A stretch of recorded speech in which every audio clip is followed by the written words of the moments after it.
Welcome to Raise Nation Radio, the podcast for nonprofit movers, shakers, and change makers.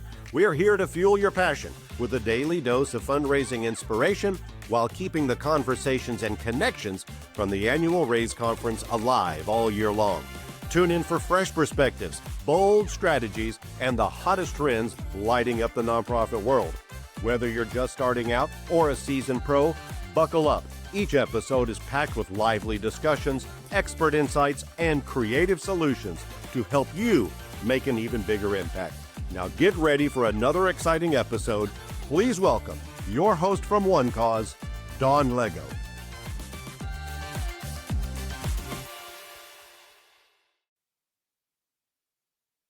Well, welcome back to Raise Nation Radio. We are so glad you're joining us today. Thank you for being a fan and making the show so popular. And you know, whether you've been with us from the beginning or you're just tuning in for the first time, we love connecting with you on this channel. And today's episode promises to be a meaningful one. It'll be filled with insightful stories and conversations with our incredible guests. So without further ado, we're talking to Boardable today. Have you heard of Boardable? Well, if you haven't, you need to. And Jeff is with us from Boardable. Jeff, hi. Welcome to Raise Nation Radio. Hi, Don. So happy to be here.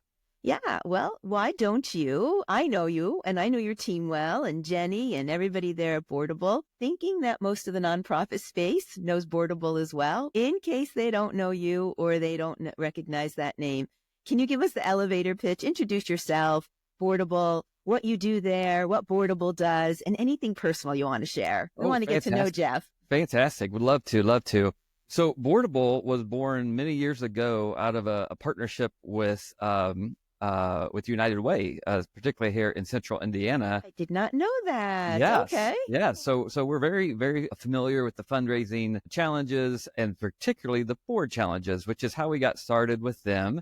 They have many board members and they were really struggling with driving engagement, and then a lot of one-off communications, and they have a very, very large board. And so 40, 50, sometimes up to 80, they fluctuate quite a bit. And they just said, hey, we need help. And so can you help us do a board portal? Can you help us streamline communication? Just simply scheduling a meeting, right, was a big deal. And out of that partnership was born Boardable. Turns out all nonprofits have that challenges, or almost all of them, regardless of size. And we said, hey, we think there might actually be an opportunity here to help more than just United Way. So great friends of ours, and so far a great partnership. But we have thousands and thousands of other nonprofits that we get to work with every day, and we love it. And for me, I found Boardable after it had gotten started, because I myself have started a nonprofit. I've served on nonprofit. Is that nonprofit still active? Well, it took a little hiatus during COVID. Didn't we all? Yeah. Yes. Yeah. And probably like a lot of our audience here, COVID presented some fundraising challenges. And so we've kind of put that on pause a little bit. I am still keeping it going. We definitely focus on digital engagement, particularly with churches, with large memberships, and it's a fun organization, but it is like I said, a little bit on a hiatus while we're going to make Boardable amazing, and then we'll see where that goes a little bit later. So and then I've served on for-profit boards as well, and we could kind of talk about some of the similarities between the two, and probably even a lot of differences. A lot of board members out there probably serve on both, and they probably try to treat them the same, but they actually turn out to be quite different. So we can jump into that a little bit later as well. But yes, Boardable, we love working with boards, and always out there to help them with engagement, logistics, productivity, all those things that come along with that. That's an interesting statement. We love working with boards. I'm not so sure that a lot of executive directors out there would say the same thing. Sometimes that could be, challenging relationship, but I think we'll get into it. But by the way, we're twinning, right? So We are. I have my One Cause. We're going to have to swap. I'm going to have to get you a One Cause, and you're going to have to get me a Boardable, because we have pretty cool and similar swag. So We do.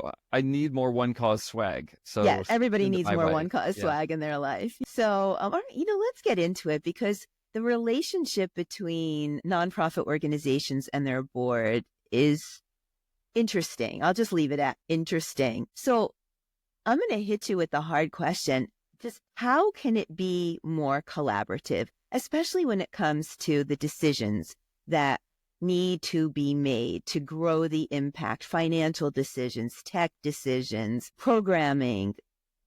We need to be on the same side, right? Not on opposite sides.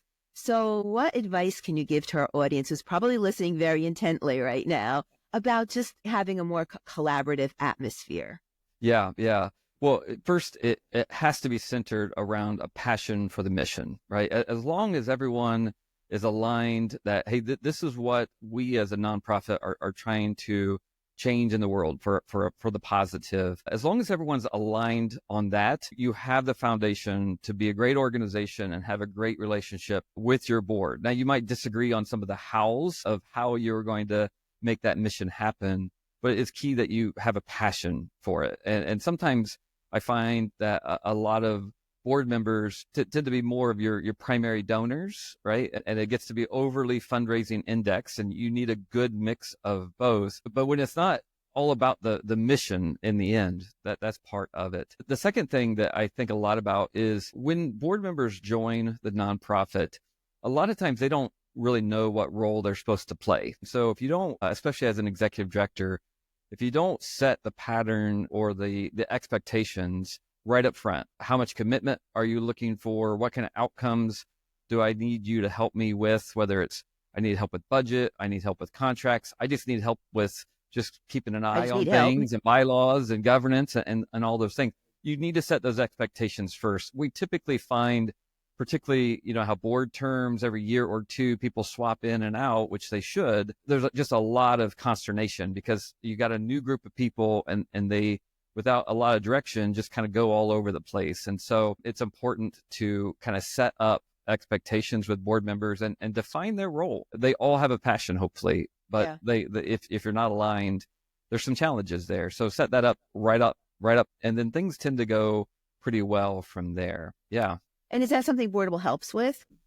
Yeah. So most of people's first introductions to Boardable is, of course, sign in and here's your board portal. But at the top of your experience there is always the missions always up front and the big goals that you have for your organization, whether they're tactical things for this quarter, for this year, or just the mission itself. But it also kind of walks you into, well, first off, there's probably some conflict of interest things and some introduction things that we'll walk new board members through. But usually we'll have assets there for new board members to read through about the organization, and then opportunities to kind of look back on what did the last year's board do and what some of the big decisions they made, quick summaries of minutes of what was done in the past 4, 5, 6 board meetings, things like that. Those are good introductions. But if you just kind of jump into your first board meeting and don't kind of go through that for an hour or two, you kind of feel lost and it may kind of set you on the wrong trajectory early on. So yeah, we love to help you with that. And then we help you kind of stay connected. We have a lot of communication tools built into Boardable. So whether you like apps on your phone or text messaging or email or any other sort of modalities, we try to keep you connected regardless of how you like to use technology. Or where your board members are at, because everybody communicates differently. That's right.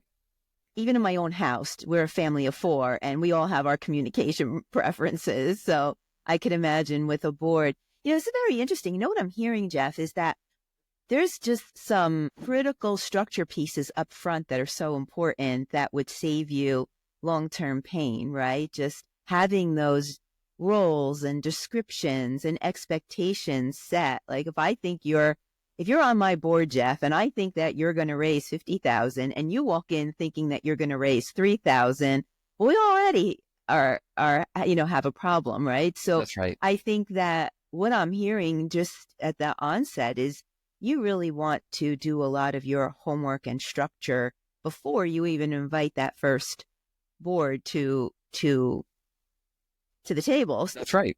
That's right. You could eliminate some of these, we're on opposite sides kind of problems. That's right. And probably another theme that you're catching here is just that there's a structure into working with your board and even frankly, your staff, right? There's your board's going to be more volunteer driven than your staff is, obviously, but is there structured ways that you make decisions? Are there structured ways that you do priorities? I know, for example, in the boards that I serve on, typically have some sort of system. At Boardable, we use something called the entrepreneurial operating system. That sounds very businessy, but it just says, hey, this is what we're trying to do this year, and here's the big rocks that we want to accomplish.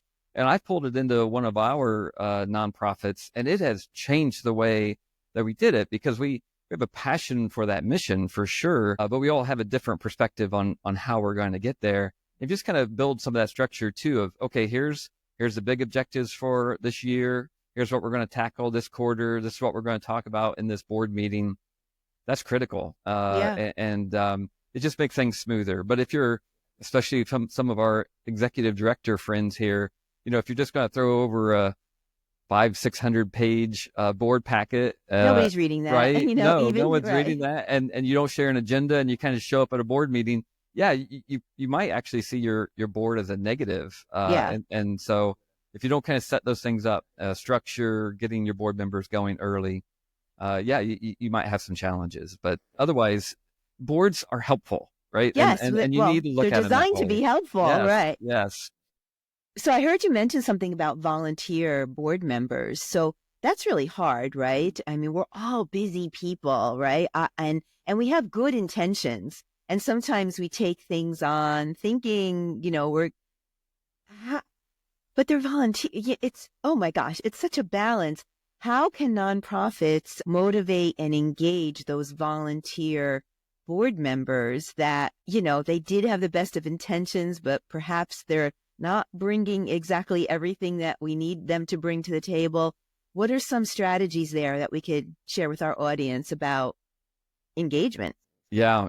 I think above all, they have to see the impact that they're making. And it's easy to get burnt out, right? And we could talk about all sorts of things. I know my wife serves on a sports board, and that's a nonprofit structure itself. And, she has about 3 months, and then she gets burnt out as well. And so if she can't see the kids growing and making a difference in that community, that's you can get burnt out pretty quick. So be able as a board member to see the impact you're having. And sometimes that's hard, right? You're helping balance a budget. You're helping do fundraising. You might even be reviewing contracts, and it's kind of hard to connect those things to the impact that you're having. I recently had a great conversation with the ALS, one of our great customers, and they have built something really interesting in their organization. They call it the Passion Index. I asked them if I could steal this, and they said I could. So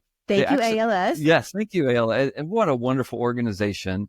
But they it's a two-way thing where they kind of show the Passion Index as a group. So, hey, as a board, and they kind of give it a A, B, C, kind of a simple thing. And then they also kind of give it to individuals, and they celebrate board members that have a huge passion for what they're doing, and then tying that passion back to the big impact that's being made either locally or ALS is a large organization, so across the world.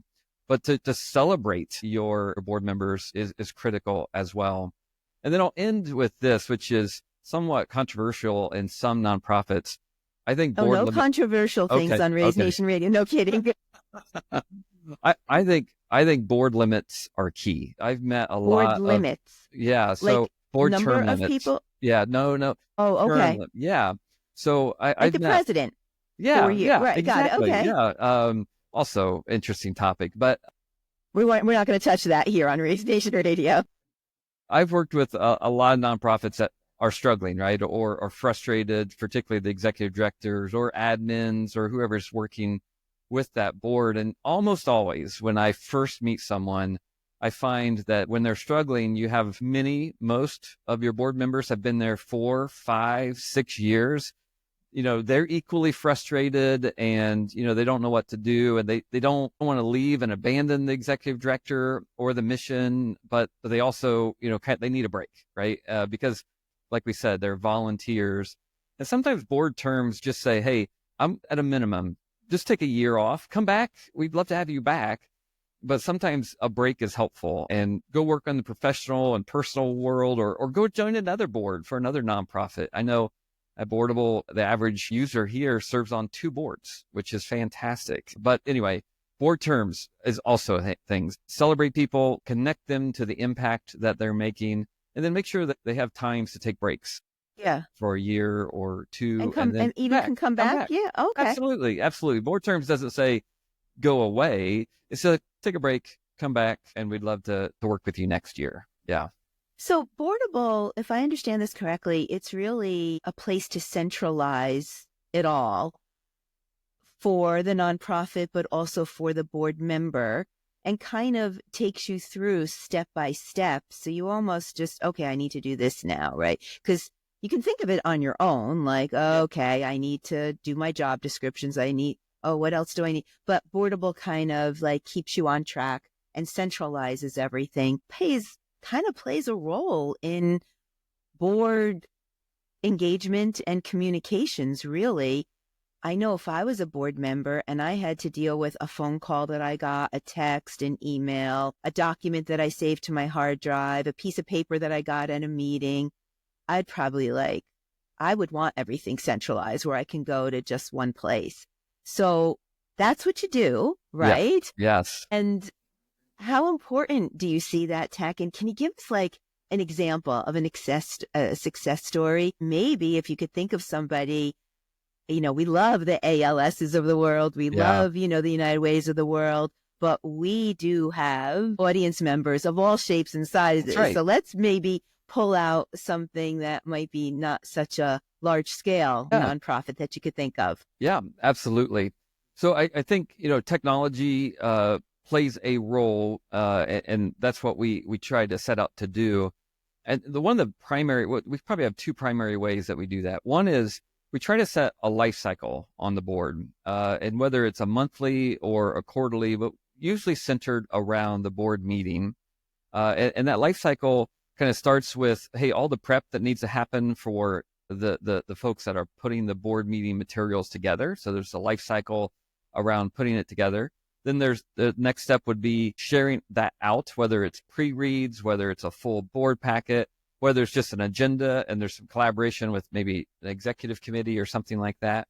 And so there's all this pre-board meeting stuff, and the Boardable product kind of walks you through that and provides lots of tools like an agenda builder, like some great calendaring and scheduling things that kind of queue you up for that, as well as some tasks that you can sign out, a little project management, so that everyone's kind of aligned. And hey, I know thought of it. Yeah. I know you're going to have that budget report ready a week before, because again, they're volunteers. They can't just read a big board packet in the last minute. Then in the middle, right, having the board meeting itself, you mentioned before, they're not maybe all in the same place. I think 90% or more of our boards meetings are hybrid. So some people in the room, some people on video conference. And so a lot of Boardable technology kind of brings that all together.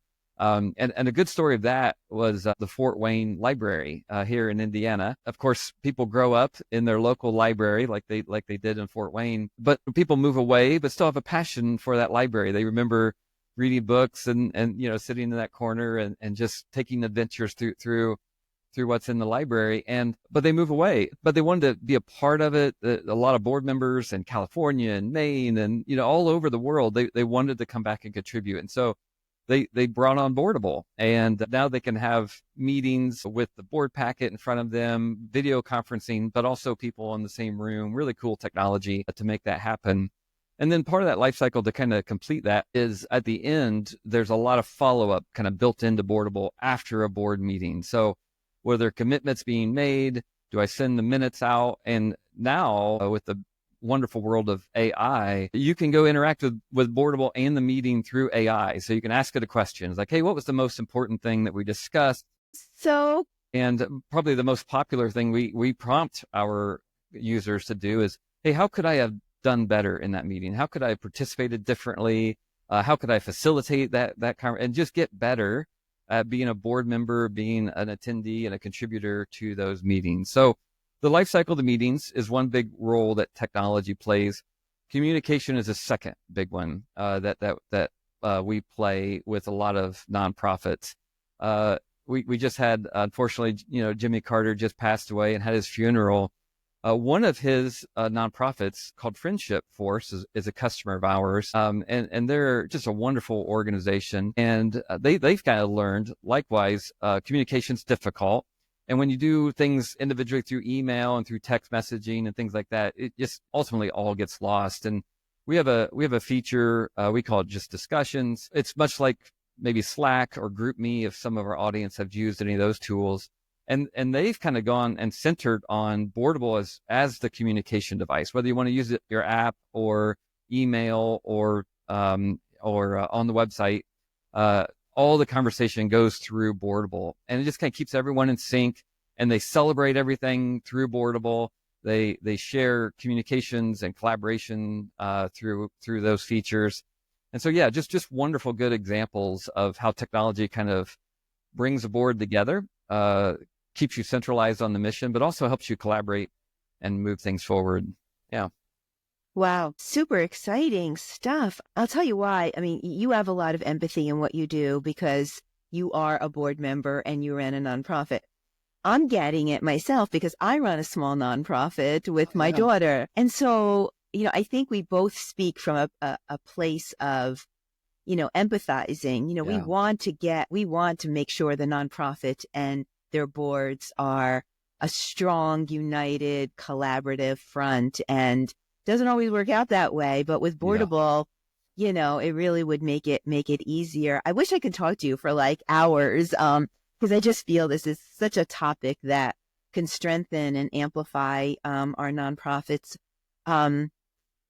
But we have a short attention spans, and so I think we're going to have to, get you back maybe for a webinar, and I think you're joining us at the RAISE conference in September in San Antonio. We are. Well, thank you for your sponsorship. We can't do it without you, but you'll be there at the sponsor pavilion with a booth, and I assume you'll be happy to talk to as many nonprofits that want to talk to you. And absolutely. Yeah. Absolutely. And show the beautiful thing about those things is we can show off kind of how these things actually work with technology and boards and show great examples of that as well. And actually, we've kind of embraced that the world of nonprofits is hard to get started, especially with your boards and things like that. And so, everything in our product and on our website, just go out and try it.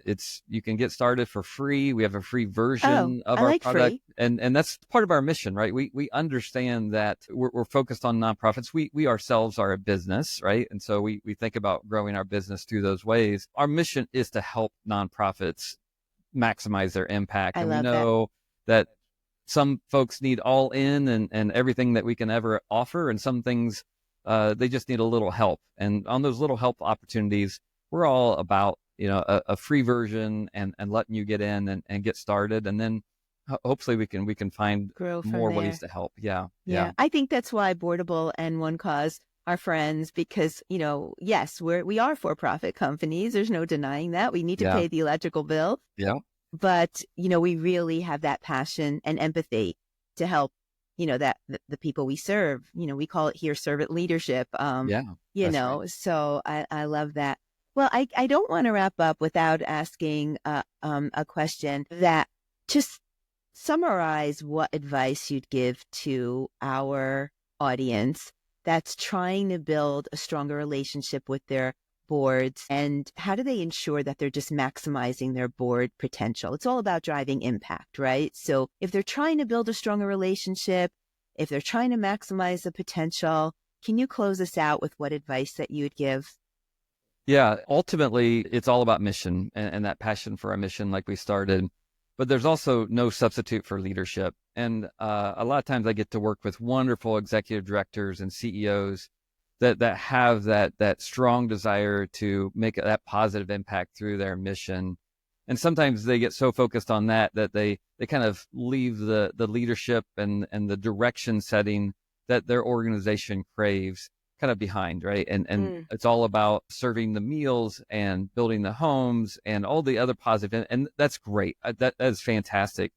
But I encourage all of our leaders to embrace their leadership, because these boards, the board chairs, the committees that go along with it, they need your direction. They need your leadership, and they need the energy that you're going to bring into that organization, and they will follow. And I think when you hear a lot of executive directors kind of struggling with, how do I work with my board? How do I help? How do they help me with getting the nonprofit moving forward? How do I get help with this fundraising? It usually comes down to, leadership. Is not being embraced. And I find a lot of wonderful nonprofits with missions that I can sign up for every day. The thing that they're missing is a strong leader. And not everyone is born with perfect leadership skills, even myself, which is hard to look at the mirror sometimes. But there are basic skills that you can learn. And we were talking about some of those early, which is just how do you set goals, and how do you share those goals with everyone else? How do you just be transparent with how we are moving forward with those, and being open and honest with some of the things we're struggling with in reaching those goals, or just in working things through in general? Those are some basic leadership skills that are important to have. And looking at it that way instead of an adversarial relationship is critical to the success of working with your board, but also reaching your mission, because in the end, that's what it's all about. Yeah, I didn't know where you were going to go with that question, but I'm even more impressed with Boardable that was the direction you took, about leadership. And so really, it's all the things. I'm looking forward to seeing more of Boardable, our relationship, and seeing you at Raise. This is exciting stuff. I know you can really help a lot of nonprofits out there. If it's okay with you, I'd love to put your contact information, Boardable contact information, some of your content in the show notes. Yes, for this episode, so that our audience, have no fear, easy links, right? We'll get you connected with Boardable quite easily, and then join us at Raise Conference, September 8th and 9th in San Antonio, Texas, along the Riverwalk. It's quite posh, if I must say. And then you can talk to Boardable there. But don't be a stranger, Jeff. I really, truly love what you're doing, the empathy and passion behind your mission, and the empathy and passion and leadership that you infuse into this nonprofit community. Your team is great. Jenny's great. Everybody I talk to at Boardable is wonderful. So we hope that you continue being a friend with One Cause, and look forward to an exciting year together. So I really appreciate you joining us today. Well, thank you, Don. This has been my pleasure, and what a delight. Oh, good to hear. Well, stay tuned, audience. This was Jeff. It's Middlesworth. Is that right? You got it. Okay, Jeff Middlesworth from Boardable. Thanks to the Boardable team for just sharing their time and expertise. And you really do want to look into Boardable. It's just going to make your board relationships, centralized communication, and engagement that much easier. We all need this. So work smarter, not harder. And all the links that you need are in the show notes. So stay tuned for some commercials coming up. And as always, stay fearless, and thanks for joining us today.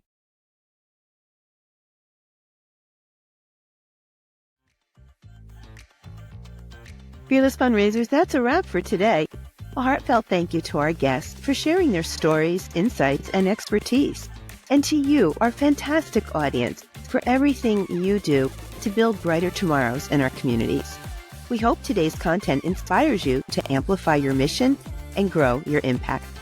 Don't forget to join us for new episodes every Thursday, wherever you listen to your podcasts, or catch us on YouTube and on demand at onecause.com.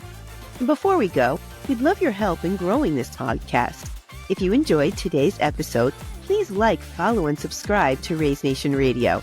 Share it with a friend, and please leave us a review so we can continue delivering content that inspires and empowers. Raise Nation Radio is produced in partnership with One Cause, your go-to for digital fundraising solutions that connect nonprofits with their donors and drive results. Visit onecause.com or scan the QR code to schedule a one-to-one with their fundraising experts and explore the latest tools and innovations to help you reach more and raise more. Plus, be sure to check out their extensive catalog of free resources to support your mission. All the links are in the show notes. Raise Nation Radio is inspired by the annual Raise Conference, presented by One Cause.